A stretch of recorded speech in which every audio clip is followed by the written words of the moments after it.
Hey, it's Michelle Seeger at SalesGlobe, and today we're going to talk about cycles and patterns. For those of you that do not know, I happen to read a lot of Ray Dalio, and he talks about economic cycles. He talks about patterns that continue to repeat themselves. And today I have a very special guest that I asked to talk to me about this, one of our senior directors here at SalesGlobe, Michael Bullock.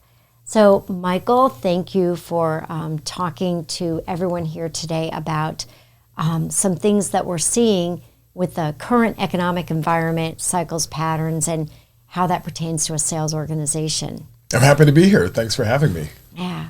So you and I were discussing that typically what happens, let's talk about where we are today. Mm-hmm. And we know that, right? We've had a lot of economic headwinds and some challenges out there. Mm-hmm. And that we see, you and I have a lot of discussions about the different things that we see.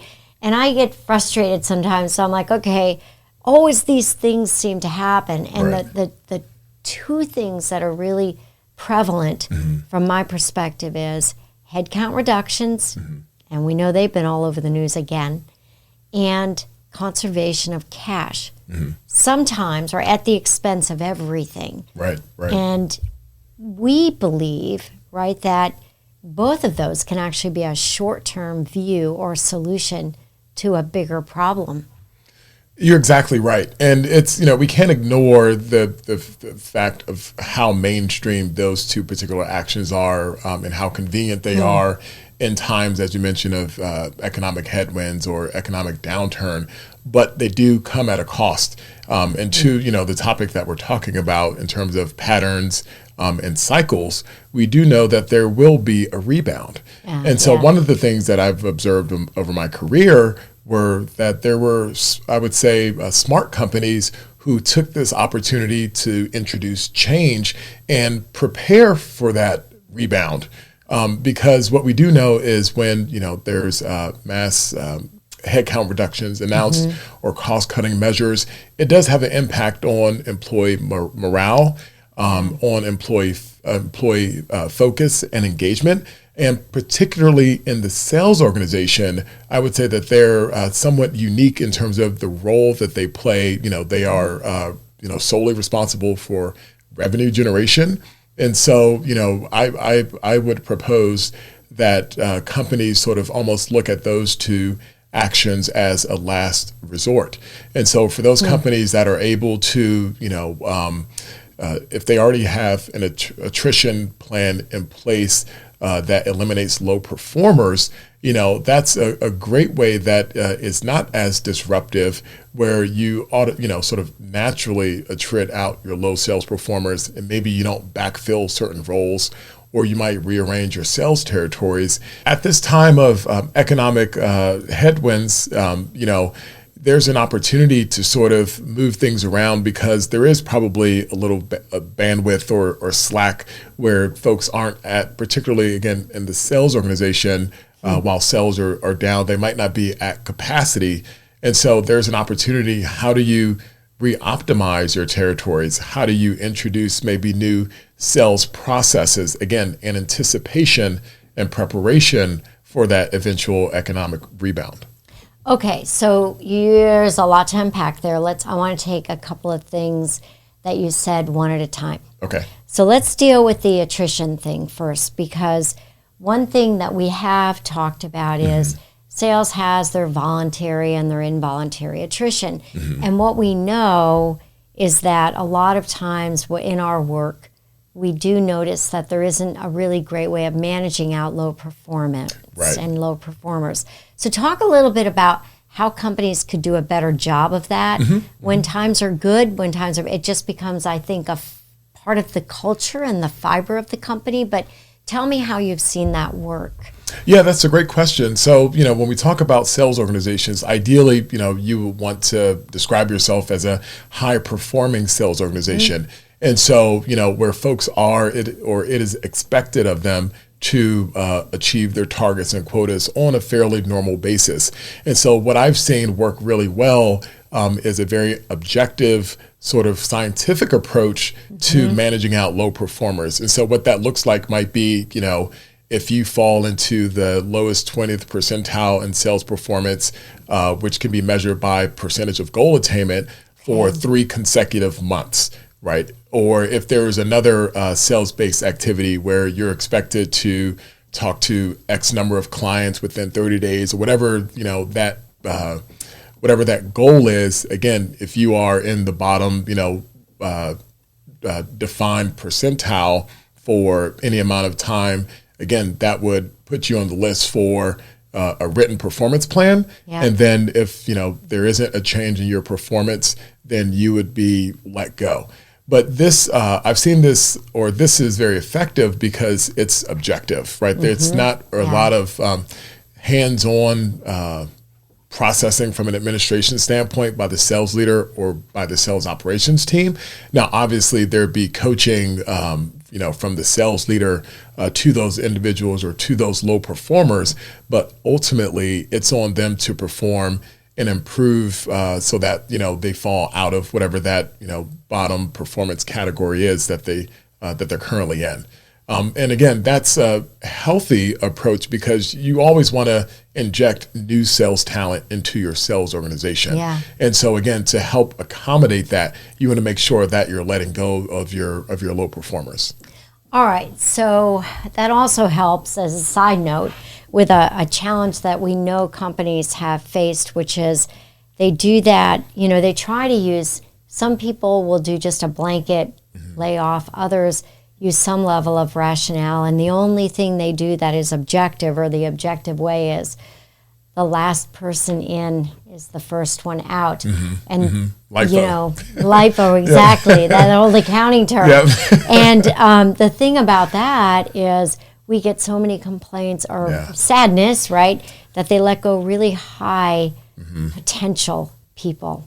But anyway, Yeah, and it goes back to your earlier point where it's a really short-term move that really has lasting consequences. And so to your point, you could have just onboarded some really great talent that could make some potentially great contributions to your organization. Yep. And, they've only been let go because, of their tenure. Again, I would say that, I know we just talked about identifying and letting go of low performers in the sales organization. Yeah. But I think it's beneficial for the organization to have an objective sort of structured process to identify or to rank employees based on performance so that there's a more structured approach to layoffs if, again, that's necessary, such that they aren't sort of costly in terms of losing ultimately great talent.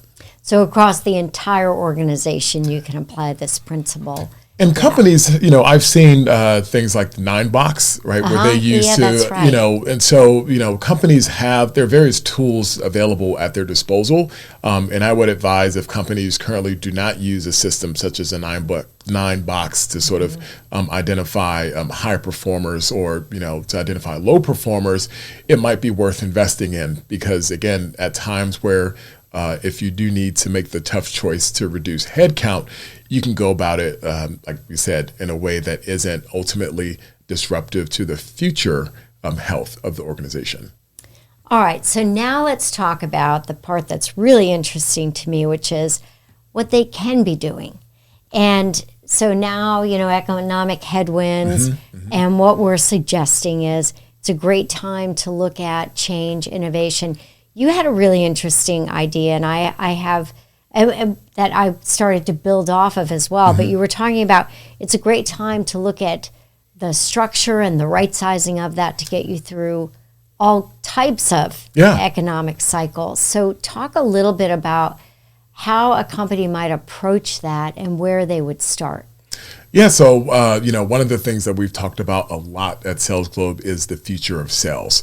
And so, we talk about how buyers are different, how the sales process has or needs to change to cater to the, sort of the new or changing needs of buyers. And so if your sales organization hasn't really made those changes yet, now is a great time to investigate, what options are there. So specifically, one of the things we talk about in terms of changes to buyer behavior is how do they or how can you help accommodate and facilitate their sort of self-discovery journey, right? Where we know that buyers are much more comfortable and much more adept at doing their own research. And typically, I think there's research that shows that, they don't need sellers to do the traditional job of, sort of educating them. Not that those needs are completely gone, but it's definitely gotten smaller. So how do you, again, adapt your sales process to the needs of your buyer? How do you adapt your go-to-market strategy? How do your buyers buy now? How do you reach them? We've recently talked to a client about how they need to become more prescriptive and smarter about targeting potential customers. And so, again, if your sales organization really hasn't taken steps to, I'd say, modernize the sales process or really to adapt to those buyer preference behaviors, that, again, take the time during this, I'd say, down period to make those changes, where we know that change, there will be a bit of disruption associated with it, but it's better to maybe have that disruption occur at a time where you're already being disrupted, again, so that way when we do know the economy will rebound, that your sales organization is primed to sort of take full advantage of it, while your competitors who didn't take the time to optimize, they're going to be a step or two behind. One of the other things that we hear about is the time that salespeople spend selling. And, everybody here, anybody in sales knows that on average it's like 48%. It's less than 50% of the time that they're actually selling. We've been with consulting with companies that the number is even significantly less. So some people listening may say, well, times are tough. Why do I want to focus on efficiencies? Well, why do they want to focus on efficiencies now? Well, one of the things that efficiency allows you to do, and and how you realize those efficiencies, is that it allows you to better scale to market opportunities. So where your organization is sort of right-sized and processor optimized, so that way, instead of having to immediately cut heads, you've already sort of designed your sales organization and optimized processes where it can more, I'd say, comfortably expand and contract to a certain extent, much better than what you could have before you put in place these optimized processes and systems. So what you're talking about, Michelle, with sales capacity, right? If we look at a sales organization, let's just say that has 30% of their time, or we'll keep the math simple, 25% of their sales time or time devoted to sales activities. If you're able to, meaningfully increase that, well, that, is equivalent to adding headcount, essentially.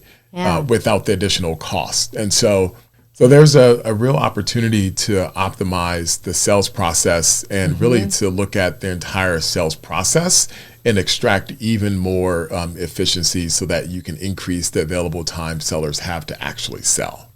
I love that. Okay, so last thing we'll talk about is when companies are looking at conserving cash, right? So often what we know that travel and expenses, T&E, travel and entertainment, typically gets cut. We also know, so you're a sales operations guy. One of the big values one of the big things that you bring to clients is the ability to give them solutions that they can actually operationalize, right? But we were talking about how sales operations, as well as sales and other roles as well, get impacted through that cost cutting to things that, again, a short-term conservation that may create a longer-term issue. So let's talk a little bit about that. Yeah, and like everything, I think decisions should be made with maybe a little more intent, meaning instead of, we just talked about making headcount reductions without regard to the individual or the individual's contribution to the organization. And so when we talk about cost cutting, you don't want to cut such that it'll make it more difficult for you to be in a position to take advantage of the opportunities when the economy rebounds. So we know that sales is all about relationships, and expense dollars aren't the same. And so while I fully appreciate why travel budgets and things like that might be caught, if it comes at the, let's say, for example, at the detriment of your relationship with the client, for example, right? Is it worth it to make that cut and prevent sellers from reaching those your clients or potential clients? What is the lost opportunity as a result of that? So I think we just have to sort of maybe expand that formula in terms of, instead of looking at just the cost savings, what are the opportunity costs that we're paying as a result of some of these costs, and just look at that formula, I guess, a little differently to make sure that the return is still worth it. So if you were to give 3 pieces of advice to a sales leader today that's facing the economic headwinds, and we're going to make an assumption that they're going to follow the typical traditional pattern of, we're going to cut heads and we are going to conserve cash. That's our plan. But Michael, what would be 3 things you would ask them to think about before pulling those 2 triggers or levers, if you will?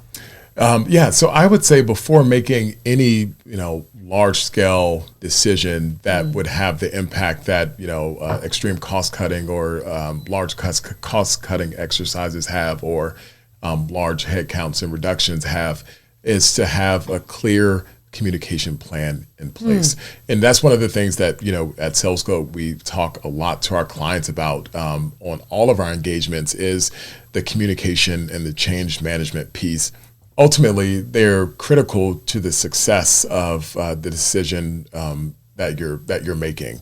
And so I would advise them to have a clear communication plan that outlines why you're making the change, to acknowledge the possibility or how disruptive or how it might make the organization feel, and then ultimately what the plan is for the future beyond the cuts. So even if you don't know the full thing, they should communicate something. Yes. Sometimes I feel like sometimes leaders and managers even will hold off if they don't know the full picture, but that can even create more issue. And it's fine to not have the full picture, right? Because you can say, here's what we know, here's what we don't know. Because what I've learned is, in the absence of a communication plan, people are left to create their narratives on their own, or as they see fit. And as we know, typically they are the worst case scenario, and that's what leads to whispers and rumors and the type of distraction that you do not want to have. And so we always promote transparency. And again, if you don't know everything, it's fine to say, again, here's what we know. As we know more, you'll know more. And always proceed with transparency in mind. Okay, good communication plan. Number 2. Number 2 is to think about your sales strategy, to think about the needs of your customers, not only what their needs are currently, but again, when the economy does rebound, not only what does that mean for you, but what does that mean for your customers? And so when we talk about optimizing, and when we talk about, designing our sales strategy, we're not designing for the present. We're trying to anticipate what the future needs are and build towards that. Take a long-term view. Exactly. And number 3. Number 3, lastly, is to break the pattern and really optimize your business such that it doesn't require these, I would say, knee-jerk reactions to cut heads or add heads every couple of years, and really identify what's the size your organization needs to be under different market circumstances. All right. Well, that sounds great. Thank you for the advice today, Michael. Happy to join you. It's wonderful having you here, and you're welcome back anytime. Thank you. Take care.